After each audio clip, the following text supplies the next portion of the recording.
बिस्मिल्लाहिर्रहमानिर्रहीम। आजकल एक और आवाज़ें हमारे मुआशरे से आ रही हैं, वो ये है कि कुरान पाक से बाल निकल रहे हैं और उन बालों को हमारे लोग उठाकर पानी में डालकर उस पानी को पिया जा रहा है सआदत समझकर। और कहीं तो उन बालों को की निस्बत हुज़ूर सल्लल्लाहु अलैहि वसल्लम की तरफ की जा रही है, जो कि अक़ल और शरीयत इस्लाम, शरीयत पाक के बिल्कुल ख़िलाफ़ है।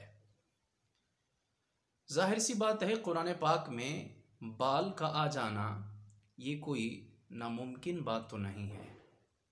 ऐसा हो जाता है कि हम बकिया किताबें भी पढ़ते हैं जब, तो हमारे बाल उन किताबों में भी रह जाते हैं।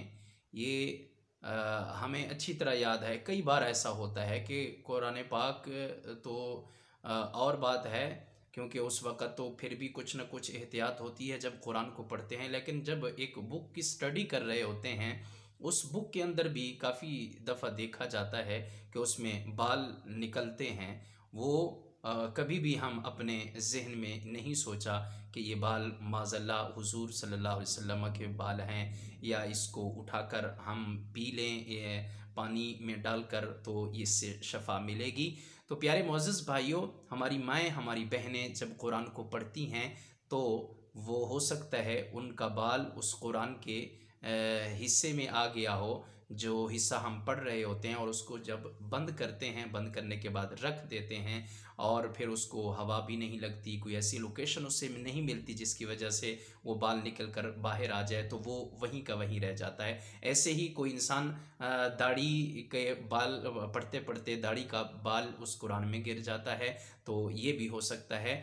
तो ये इस तरह की बातों को बनाना जिसका शरीयत इस्लाम के साथ, सुन्नत रसूल के साथ, करीम आका सल्लल्लाहु अलैहि वसल्लम सहाबा के किसी अमल के साथ इस तरह की बात मुंसलिक ना हो रही हो, तो ये बात फिर बेवकूफ़ाना होती है, ये बात फिर इस्लाम के अगेंस्ट होती है, इस्लाम के ख़िलाफ़ होती है।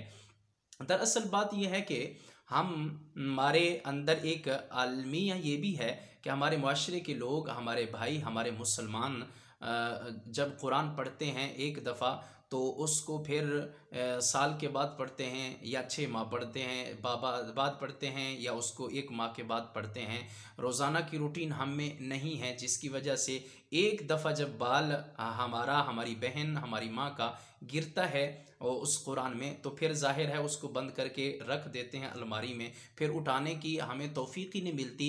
तो जब उठाते नहीं हैं, तो खोलते नहीं हैं, तो वो बाल बाहर निकलता ही नहीं है, हवा की वजह से निकल जाए, या उसको खोलते वक़्त जब एक पेज, एक सफ़ा उलट करते हैं तो उस वक़्त एक बाल बाहर निकल जाता है। लेकिन ऐसा तो होता नहीं है, हम कुरान तो पढ़ते नहीं हैं, एक बार पढ़ा उसमें एक बाल गिरा, फिर काफ़ी दिनों के बाद किसी का बाल वहीं से मिला तो उसने मैसेज लिख दिया सोशल मीडिया पर। आजकल ज़ाहिर सी बात है, सोशल मीडिया एक एडवांस में एक तारुफ़ करवाया जाता है मुआशरे के अंदर, जो एक छोटी सी चीज़ को भी पहुंचाने में एक लम्हा की देर लगती है।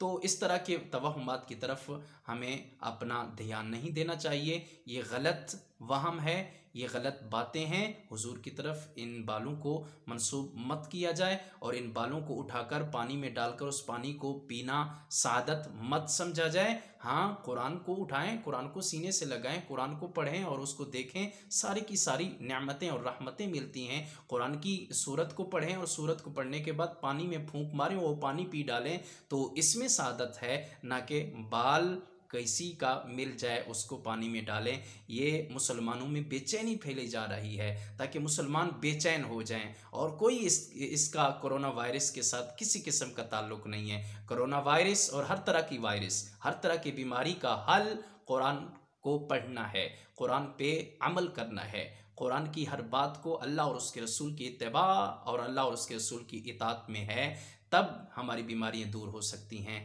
अल्लाह से दुआ है अल्लाह ताला हमें अमल की तौफ़ीक नसीब फ़रमाए, और इस तरह के गलत तवहुमात से हमें दूरी इख्तियार करने की तौफ़ीक नसीब फ़रमाए। वमा तौफ़ीक़ी इल्ला बिल्लाह।